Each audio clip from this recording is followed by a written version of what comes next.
started with Air Force Honors here in just a second. At that time, I'll ask everybody to rise for the rifle firing, followed by taps.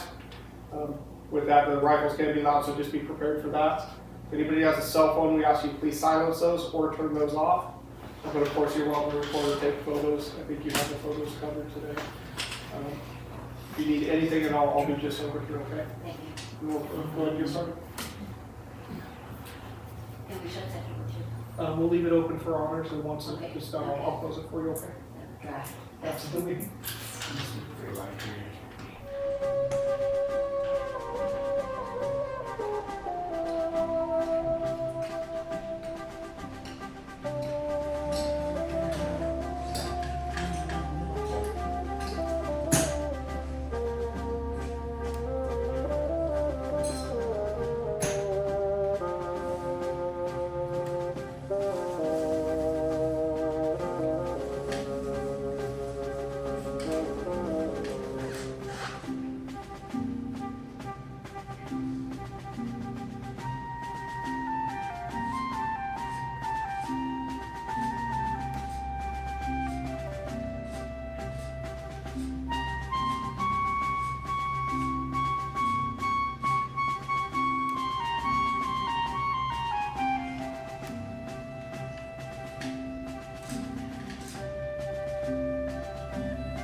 Those that are able, please rise for military honors and prepare for the firing of rifles.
You may be seated.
was such an active man who loved life so much. And he had a really serious side, but he also had a really fun side. And my friend Rory had a few dinner parties at her house, and we'd play these silly games. We'd make up games like Scraggle or things you shouldn't tell your mother, and we had a lot of laughs. And, you know, even less than a year ago, he was so full of life and so ready to take on more animals, and the fact that he was able to enjoy the last 5 years of his life with Patty was just so wonderful for both of them. It took us a little time. Of course, Merle, he was much more of a person that came to me before I opened up to him. But eventually, after all our fun dinners, Merle and I would make food for each other, and when I had to work at the post office at nighttime, he would come and let my dog Callie in and out for me. And sometimes he would even splurge a bottle of his expensive wine out of the pump house. But he was awesome, and we loved him a bunch. And I knew him through kind of a business associate, but we became friends. And Merle would come and see us just about every single week with his eggs. And then we had Patty come and visit, and when COVID happened, I could work from home, and the two of them would beautifully come to my house and visit with my husband and I. But importantly, my daughter Darby and Kevin used to go up and help take care of the animals when Merle and Patty were on vacation. Now she's a busy girl and at work and couldn't make it today, but we're gonna miss him. Miss all the hugs and kisses, honest to Pete.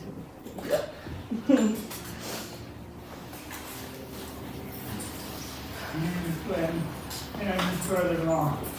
And it's known him longer than anyone since he was about 12 or 13 years old. We played basketball together.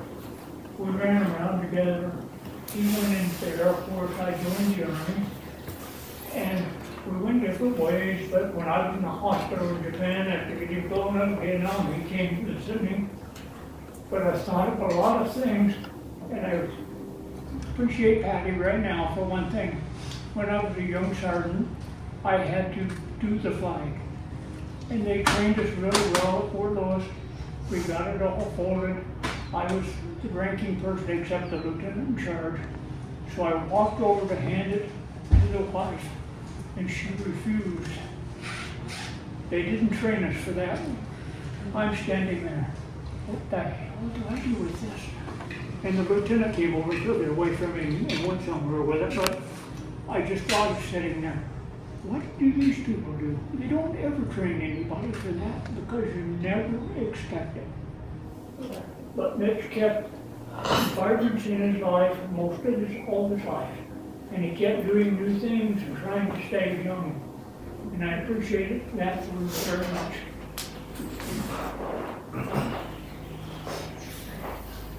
I'm not sure where to begin, but Merle was one of my best friends.